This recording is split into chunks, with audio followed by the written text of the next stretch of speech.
Ma'am एक किताब आई है रिटायर्ड जनरल मनोज मुकुंद नरवणे की किताब फॉर स्टार्स ऑफ डेस्टिनी।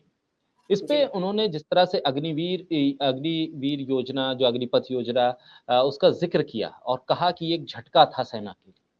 किस तरह से लेंगे?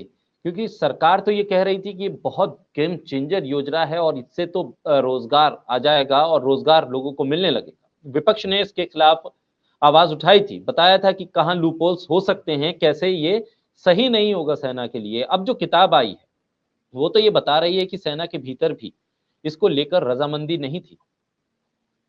शाकिर साहब, 99% वेटरन्स और सर्विंग ऑफिसर्स अग्निपथ योजना के खिलाफ थे, लेकिन भारतीय जनता पार्टी ने सेना का इस कदर राजनीतिकरण कर दिया है कि जो हमारे पूर्व सैनिक थे, वेटरन्स थे, जो लोग पहले पूरी तरह निष्पक्ष होते थे, वो अचानक किसी सांप्रदायिक भावना जो उन्होंने शायद कभी दिलों में पाली होगी, उसके कारण आज भारतीय जनता पार्टी के सामने कालीन बनकर बिछ गए। और उसी के कारण ये दुर्भाग्य है कि सेना का धीरे धीरे ह्रास होता गया। ना केवल हमारे रहने की जगहों से सड़कें निकाल दी गई, सिविल सड़कें निकाल दी गई, उसके अलावा जो सेना के पूर्व सैनिकों को जिस तरह से पेट्रोल पंप और टोल प्लाजा वगैरह के कॉन्ट्रैक्ट प्रायोरिटी पर दिए जाते थे, वो सब बंद हो चुका है। और ये सब करनी हमारे पूर्व सैनिकों की और उन सेवारत सैनिकों की है जो कि इस लोकतंत्र के मौन लेकिन सतर्क पहरेदार थे। अब जब जनरल नरवाणे बाहर आकर ये लिखते हैं और दिखाना चाहते हैं कि मैं निर्दोष था या बेबस था, या किसी तरह से वो चाहते हैं कि उनको सेना के लोगों की सॉलिडारिटी मिले, मैं समझती हूँ वो क्षम्य नहीं है। मैं व्यक्तिगत तौर पे ऐसा मानती हूँ कि हमारे यहाँ थिएटर कमांड नाम का एक जो प्लान है, जिसको जनरल रावत को काम दिया गया था, लेकिन वायुसेना ने अपने पैर गड़ा दिए थे कि नहीं, ये नहीं होगा, क्योंकि इससे जो एक स्पेशलिटी होती है, हर एक किसी की ऑटोनॉमी होती है, उस पर ऐसे लोग जो उसे समझते नहीं है। तीनों सेनाएं एक है, मैं मानती हूँ, लेकिन तीनों सेनाओं के अलग अलग काम होते हैं, उनकी जो विशेषताएं हैं वो उनके पास होती है, स्पेशलिटी उनके पास होती है, स्पेशलाइजेशन उनके पास होता है। तो उसके लिए जब जनरल रावत नहीं कर सके, तो कल को अगर हमारे वर्तमान सेनाध्यक्ष उसे लागू करते हैं और पूरी सेना का स्ट्रक्चर, वायुसेना भी उसी तरह से इधर उधर चली जाती है, डीरेल हो जाती है, और उसके बाद वो बाहर जाके अगर किताब लिख देंगे, तो ये उनका अपराध होगा, ये क्षमा के कारण योग्य बिल्कुल नहीं है। और इसी तरह से जनरल नरवाने ने जो लिखा है, मेरा ऐसा मानना है कि बहुत समय से सेना में इस तरह की कोई स्कीम आएगी, ये चल रहा था। एक इजरायली की मतलब इजराइल की सेना के ऊपर एक रिसर्च थी और उसके ऊपर एक किताब बनाई गई थी। एक इजरायली थे और एक अमेरिकन थे, उन्होंने वो किताब लिखी थी, स्टार्टअप नेशन। अब वो 70 लाख की आबादी वाले देश में अगर कोई चीज सफल हुई है, आप उसको 140 करोड़ की आबादी वाले देश पर कैसे लाद सकते हैं? दूसरी चीज, हिटलर ने एक एसएस आर्मी गठित की थी, चार्ल्स आर्मी, जिसमें केवल हिटलर के मुरीद लोगों को ही शामिल किया गया था। तो मुझे तो ऐसा लगा था पहले ही समय से, और मैंने ये कई चैनल्स पे दर्जनों बार बोला है कि ये एसएस आर्मी की तरह नरेंद्र मोदी अपने भक्तों की एक आर्मी तैयार करना चाहते हैं जिसमें संघ के लोग डाले जाएंगे। लेकिन देश में इतनी बेरोजगारी है कि बहुत से युवा जो इस समय फौज में आना चाहते हैं वो उसमें गए, क्योंकि अगर खाने को बिल्कुल ही नहीं है और अगर 2 दिन खाने को मिल रहा है तो इंसान खाना खाता है, भूखा नहीं रह सकता है। तो इसी तरह से वो हमारे युवाओं के साथ कुठाराघात, उनके साथ छल, देश की सेनाओं को बर्बाद करने की ये एक तरीका, और देश की सेनाएं मजबूत ना रह जाएं, सरकारी बिल्कुल सरकार के सामने बिछी रहे, ये इसका एक और तरीका। सेनाएं सरकार की आज्ञा मानने को बाध्य हैं, ये अच्छी बात है। तो सरकार को उसका सही प्रयोग करना चाहिए, ना कि अंदर से उसे तोड़ डालना चाहिए सिर्फ इसलिए कि ये सरकार जो है सेना का पेंशन और उसके तनख्वाहों पर पैसा कम खर्च करना चाहे। तो जो जनरल नरवाने ने लिखा है, मैं ऐसा मानती हूँ, बाहर आके अपने आप को बेबस साबित करने का कोई मतलब नहीं होता। सेना के अंदर पूरी तरह से सीनियरिटी का, वरिष्ठता का क्रम टूट चुका है, और उसका कारण यही फौजी अधिकारी हैं जो रहे तो पूरी जिंदगी लोकतंत्र में, लेकिन आज अपने छोटे छोटे स्वार्थ के कारण देश की सेना को अपने स्वार्थों की बलि चढ़ा रहे हैं। और यही मेरा कहना है। और इसी के कारण शाकिर जी एक चीज और जोड़ूंगी कि आज भी हमारे जब कमांडर कुलभूषण जाधव पाकिस्तान की जेल में पिछले 6 साल से हैं, नरेंद्र मोदी की सरकार का कोई सीधा ऐसा दबाव नहीं दिखता कि उनको छोड़ा जाए। हमारे 9 सेना के पूर्व अधिकारियों को और एक सेलर हैं उनको मौत की सजा कतर में सुनाई गई है। सरकार उस पर कितनी गंभीर है पता नहीं चलता। तो केवल सेना के नाम पर झूठे राष्ट्रवाद को, जिंगोइज्म को लाकर इन्होंने राजनीतिकरण करके वोट पाए हैं, सेना का भला नहीं किया है। और उसमें हमारे ये जनरल्स जो आज बाहर आके ऐसी बात करते हैं, उनका भी बराबरी का दोष मानती हूं मैं।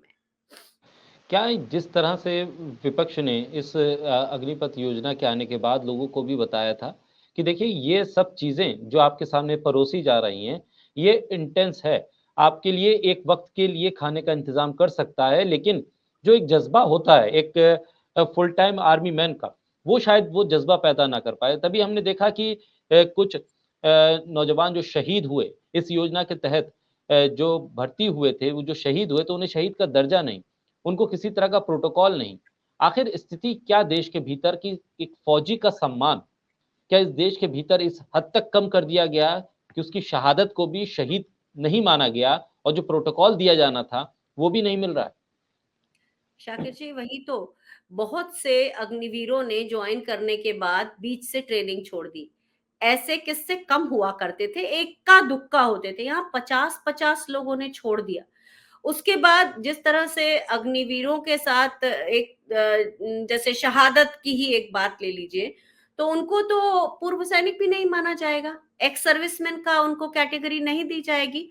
उनको सेना के और दूसरे जैसे सीएसडी वगैरह है, शायद वो तो लालच में आके बाद में सरकार को लगा था, बाद में क्योंकि सरकार ने इसमें काफी पैबंद लगाए थे, आपको अगर याद हो कि पहले उन्होंने कुछ प्रॉमिस किया, फिर उसे बढ़ा दिया, फिर बोला हम इतने साल की सर्विस कर देंगे, मतलब बीच में 7 साल की सर्विस की भी बात चल रही थी, 4 के बजाय, वो नहीं हुआ।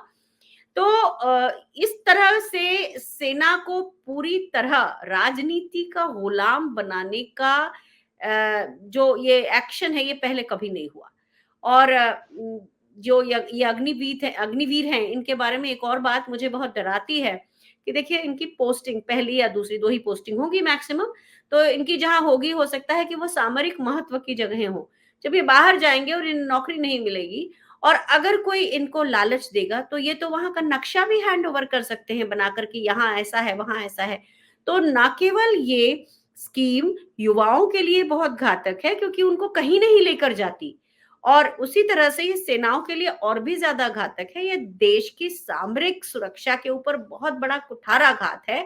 तो 2 हिस्से सेना में ही बन गए, एक परमानेंट और एक टेम्परेरी, और इस तरह से हमारा जो रेजिमेंटेशन की एक भावना थी उसके ऊपर भी आघात हुआ है।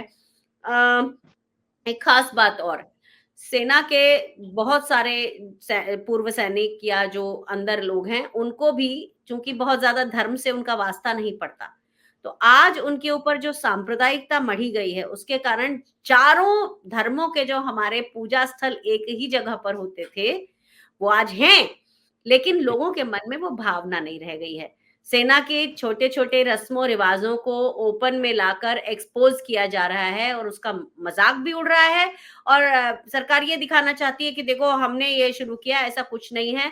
चाहे वो शन्नो वरुणा हो, चाहे वो नभः स्पृश्य दीप्तम हो, चाहे वो युद्धम प्रज्ञा हो, ये सारे वाक्य पुरानी कांग्रेस की सरकारों के समय के दिए हुए हैं। तो कहीं से भी संस्कार और संस्कृति से अगर सेना को किसी ने जोड़ा है, तो वो कांग्रेस की सरकारों ने जोड़ा है, पुरानी सरकारों ने जोड़ा है। भारतीय जनता पार्टी ने केवल सेना से राजनीतिक लाभ उठाया है। जी।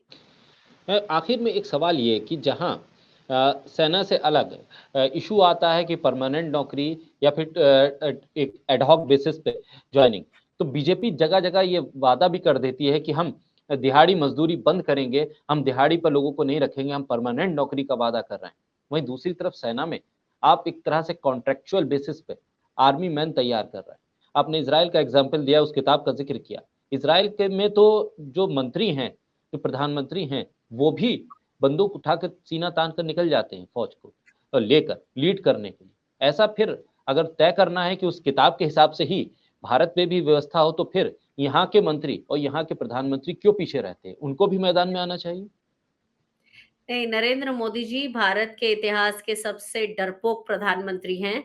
जिस समय हमारे ऊपर चीन 1962 में चढ़ के आया था और उसने हमें धोखा दिया था, उस समय हमारी सेना की मैक्सिमम रेंज 16 किलोमीटर हमारे रडार्स की थी, उससे आगे का हम देख नहीं पाते थे।